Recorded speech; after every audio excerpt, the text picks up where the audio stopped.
Jurgen, first of all, you extended an invitation to Sven-Göran Eriksson a few weeks ago. Nice news this week that he's taken you up on the offer and he's confirmed for the Legends game. How do you feel about that? Great, absolutely great.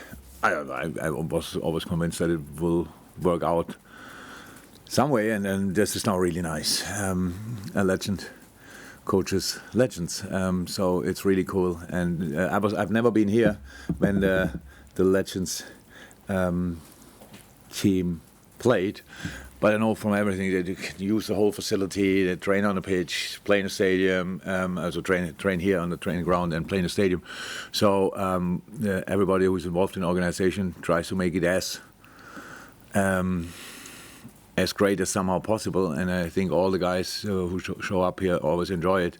And now with Sven in charge, and I cannot say they will now play better because Kenny is the actual coach. So now, with that experience on the bench, they should play a good game, and I'm really happy for Sven that he can have that opportunity. I can tell you, it's a good place to come. You were up for it? I don't think so. Actually, I don't know exactly when it is. Looking ahead to this game, team news. How's it looking for Mo? Will he be back? And obviously, disappointing news around Trent, and it looks like he's going to miss the Carabao Cup final. What can you tell us about that, and how are Dominic and Thiago as well? Mo's back in full training. Yeah, that brings him automatically in contention, of course. Ibou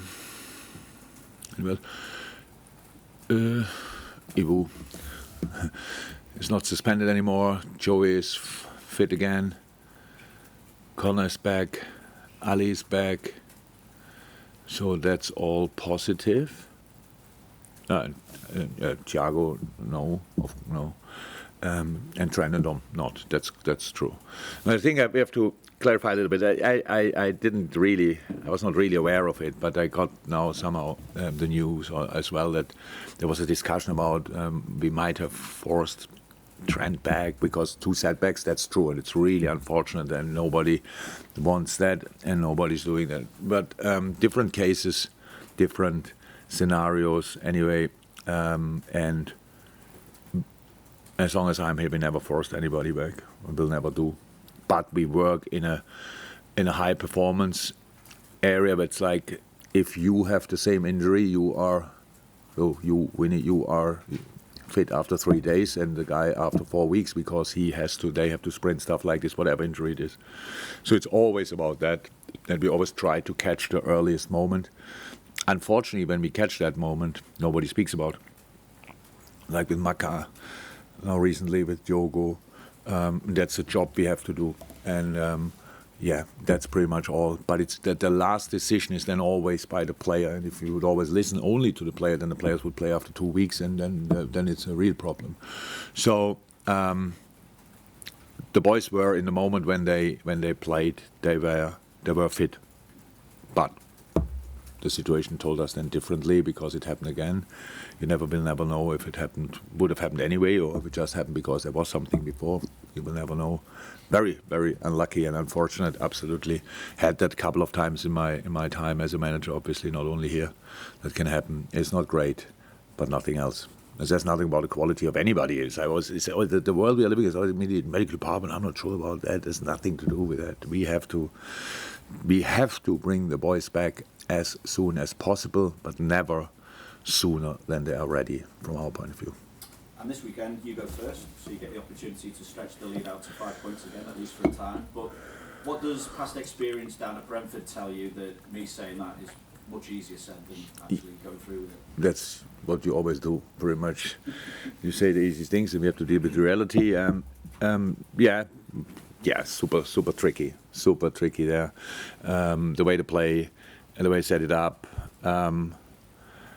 with or without Toney makes a difference. All the guys back from the African Cup of Nations makes a difference.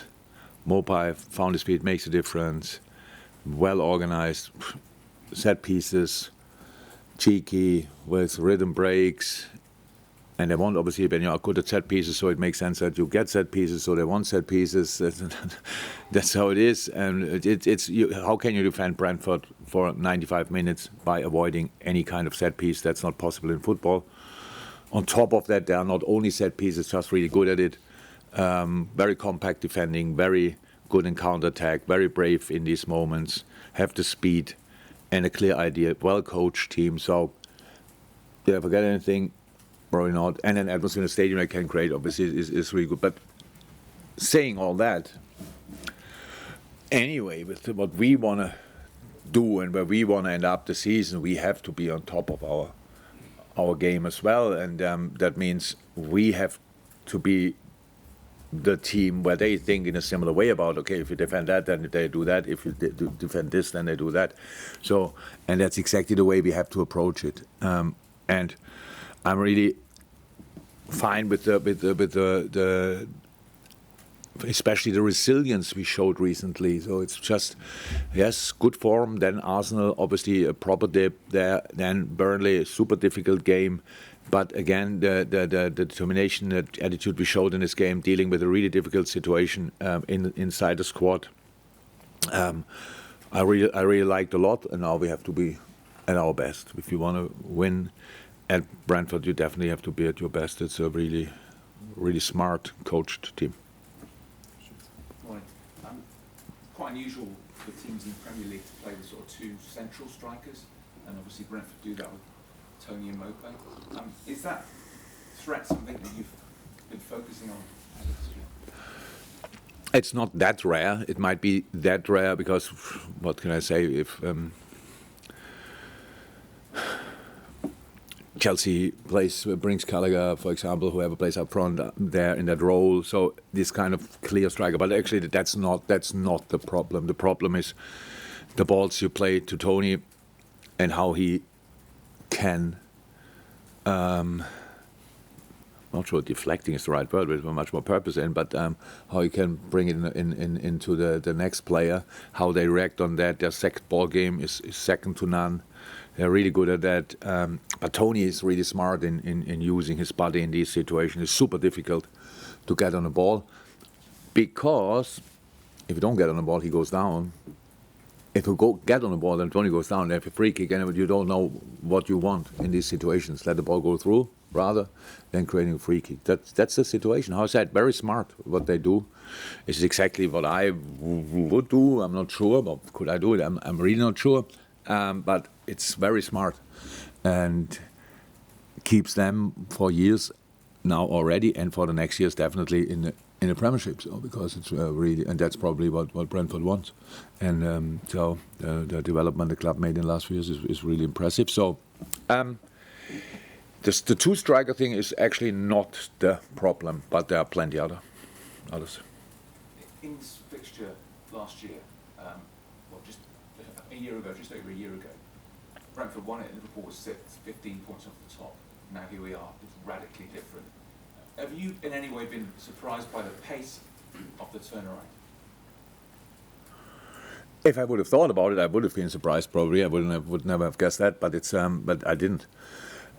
We wanted to win the first game, but we didn't do it at Chelsea, and then we wanted to win the second. So I think that's how it works. We were happy with and there was a moment I really remember when we realized there's a really good squad we have together here. So now we have to use it, and you need luck, and you need players available as long and often as somehow possible. But no, I didn't really think about it. And especially you might be right with the points tally that time was completely different, but it means nothing for this game. No, it's not the points we have, it's the point we can gain, and that's the next three out there. Super difficult. I'm pretty sure all the teams who are playing with us up there in the regional table would say, okay, that's a game. If they do it, that's a game Liverpool might struggle. So we have to make sure.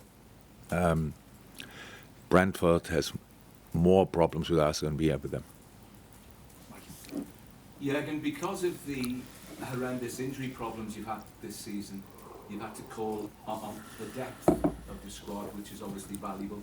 How valuable also has been the versatility within the squad, right through the pitch. If you look defensively, Joe Gomez typifies that. If you look in midfield, you've mentioned about Alexis McAllister playing as a six. He can play in other positions.